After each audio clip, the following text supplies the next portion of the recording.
For this report, the language I focused on was Portuguese. My name is Sasha Avampado. I worked on this alongside Tori Flick. Background and linguistic analysis. The origin and history of the language of Portuguese. Portuguese is one of the Romance language.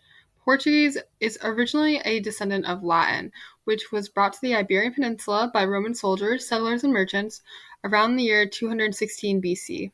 By 711 AD, the Moors from North Africa began to invade and occupy southern parts of Iberia, which is what is now Spain.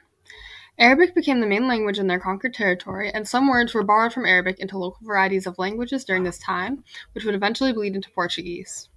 Standard Portuguese was developed in the 16th century AD, basically from the dialects spoken from Lisbon to Coimbra. The picture to the right of the screen are flags of countries where Portuguese is national language. The greatest concentration of Portuguese speakers is in Brazil, where approximately 187 million people speak the language. In Portugal, the language is a country of origin. There are more than 10 million speakers. It is estimated that there are also some 8 million Portuguese speakers in Africa, Angola, Cabo Verde, Equatorial Guinea, Guinea-Bissau, Mozambique, and Sao Tome and Principe. Portuguese is also spoken by approximately 678,000 people in the United States, with the largest communities being located in the states of Massachusetts and Rhode Island in particular.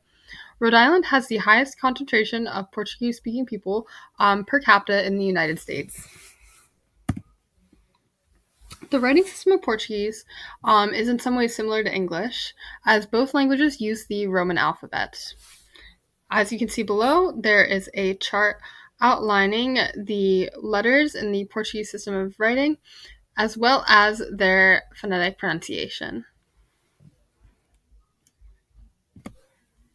Some regional varieties and fun facts. The two major varieties of Portuguese are Brazilian Portuguese and European Portuguese. Although European Portuguese was the original dialect, at this point in time, there are far more Portuguese speakers who speak Brazilian Portuguese. Brazilian Portuguese has more open vowel sounds when compared to European Portuguese, which tends to have more of a swallow or reduced vowels, particularly in unstressed syllables. In Brazil, an S at the end of a word sounds like ts. An example of this would be mais instead of maize. In Portugal, the S often sounds like sh. For example, mais, mais. Brazilian Portuguese often uses more informal expressions when compared to European Portuguese, and Brazilians prefer informal pronouns like você, while Europeans use tu in casual situations. A fun fact about the Portuguese language is that in 1990, the 1990 Orthographic Agreement unified certain spellings across Portuguese-speaking countries. What this means is that although some words are pronounced differently in different dialects of Portuguese, after the agreement, they are, generally speaking, spelled the same way. Some linguistic features in comparison to English. For the phonology, I chose to focus on European Portuguese. Typical of the Portuguese sound system, to rewind, I chose to focus on European Portuguese because the school system in which I work in Cranston, Rhode Island, has a higher percentage of Portuguese speakers or native Portuguese speakers who speak this dialect of Portuguese. Typical of the Portuguese sound system is the use of nasal vowels indicated in the orthography by m or n following the vowel. An example of this would be sim or bem, or by the use of the tilde over the vowel mau hand, not sao, nation. The a, when unstressed or at the end of words, a or a, elsewhere, is how that is pronounced. The E sound, when unstressed, is pronounced as unstressed or at the end of words or elsewhere. It is often barely pronounced at the end of words. The R sound, or when at the beginning of words, are elsewhere. The way we use R in the English language, as in the word R or art is pronounced differently and is not a sound used in European Portuguese. Moving on, this chart details the pronunciations of Portuguese of Brazil, so Brazilian dialect. Portuguese morphology is characterized by a system that utilizes suffixes. Words are primarily formed by adding suffixes to the base form of a word. Portuguese also features a system of verb conjugation that reflects person, tense, and mood. There are some variations between the two major dialects of European and Brazilian Portuguese. As Portuguese is a gendered language, nouns are either feminine or masculine, which will determine the suffixes of pronouns, adjectives, and articles. Diminutive suffixes are also used in Portuguese. These are used to hint at the size or as a term of endearment. The ending inho is added to a noun or pronoun as a suffix to indicate it is diminutivo. An example of this would be the word gato, which is cat, gatino, which would kind of be like a small cat, or like maybe your pet as like a term of endearment. This chart outlines the various verb conjugations in Portuguese. In particular, it focuses on European Portuguese. However, due to similar spellings, the conjugations are very similar between the two dialects. Some varieties or elements of syntax comparing Portuguese. In particular, this is a comparison of European Portuguese, although the two dialects have the same syntax. The first feature I'm going to look at is subject-verb order. In English, the language follows subject-verb-object order. However, in Portuguese, it also follows subject-verb order, although in some informal cases, the subject may not be included. Negation. In English, an auxiliary verb is needed to negate an affirmative sentence. A double negation is considered bad grammar. However, when there is a negating adverb in Portuguese before the verb, a double negative may also be used to emphasize the point, as opposed to being considered bad grammar. When it comes to adjectives, adjectives come before nouns in English. In Portuguese, the adjectives come after nouns. In regards to possession, English uses a reverse word order to indicate possession. However, in Portuguese, the same is done, so a reverse word order is used to indicate possession. Some anticipated difficulties. Portuguese learners may face difficulties regarding pronunciation. Although Portuguese and English use the Roman alphabet, some letters are pronounced phonetically different. In particular, certain verb sounds, such as I and man, may be difficult. Pronouncing sounds such as th, which do not exist in Portuguese, may also be difficult. Verb tenses in English may also be a source of confusion for Portuguese MLL students. Present and perfect tense in particular do not translate to Portuguese. Or do not translate well, I should say. The lack of subjunctive form in English may also make it difficult for Portuguese learners to express desires, hypotheticals, or uncertainties in the English language, as it is its own verb form in Portuguese. English spelling is at times inconsistent with pronunciation, which may make it difficult for Portuguese speakers to learn new words. And finally, idioms in any new language may be a challenge for any learner becoming accustomed to a different language or culture.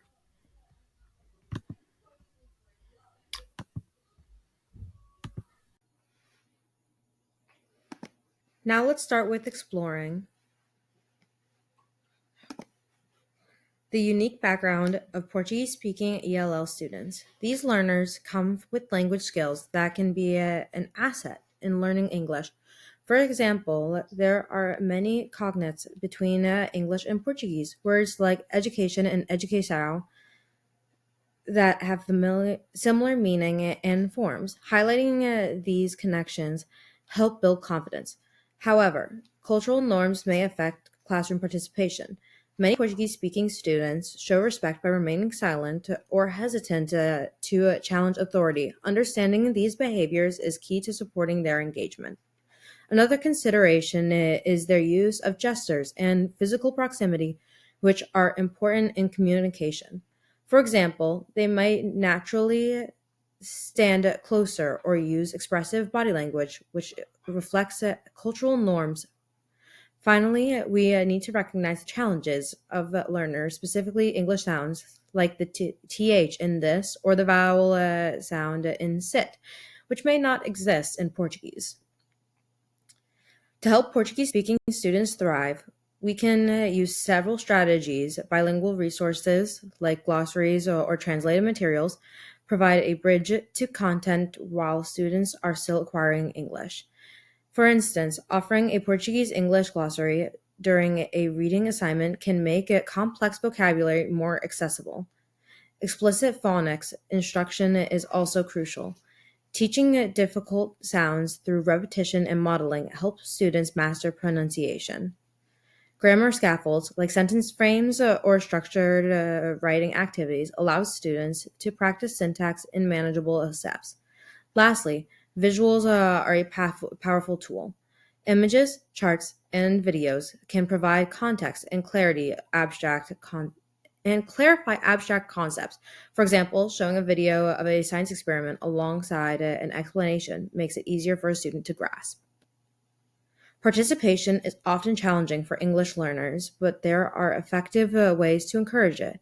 Group work can provide a low pressure environment where students practice English with supportive peers. For instance, pairing a Portuguese speaking student with a bilingual classmate can ease the transition to English communication, creating a classroom culture that values mistakes as part of learning is also essential. When students feel safe to make errors, they're more likely to take risks. Activities like Think, Pair, Share are another great strategy. These allow students to organize their thoughts privately or in pairs before speaking to the whole class. Clear discussion prompts can help students contribute meaningfully. Providing questions ahead of time ensures they have time to prepare their responses and feel confident in sharing. Being culturally responsive means understanding and valuing students' backgrounds. Portuguese speaking students often avoid direct disagreement to show respect, which can sometimes be misinterpreted as a lack of engagement. Teachers should look for other signs of understanding, like nodding or nonverbal responses. Incorporating cultural elements into lessons is another way to build connections. For example, using literature, music, or traditions from Portuguese speaking countries can make learning more relatable. Movement based activities like role playing or games align with cultural norms and of expressiveness and keep students engaged. Finally, recognizing the importance of family is key. Building trust with families by understanding their values helps create a supportive learning environment. Engaging families is a critical part of supporting Portuguese speaking students. Bilingual materials like newsletters or homework guides help families stay informed and involved. During parent teacher conferences, having an interpreter ensures everyone feels included and understood.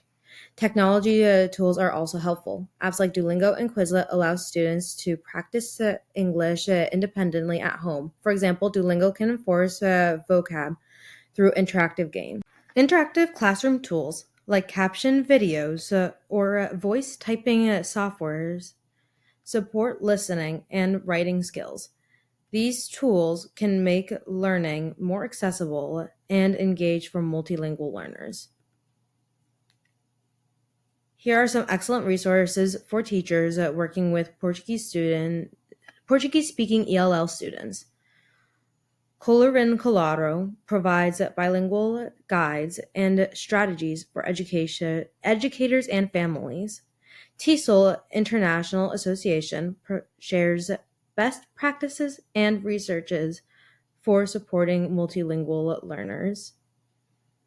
Edutopia offers structures for engaging diverse students, including classroom tested tools, and Cult of Pedagogy delivers actionable advice on classroom management and supporting ELL act effectively. Using these resources can help you create an inclusive and supportive learning environment for all students.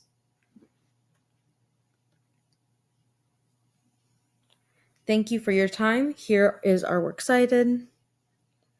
Hope you have a great rest of your day, and thank you for listening to our slideshow presentation on Portuguese.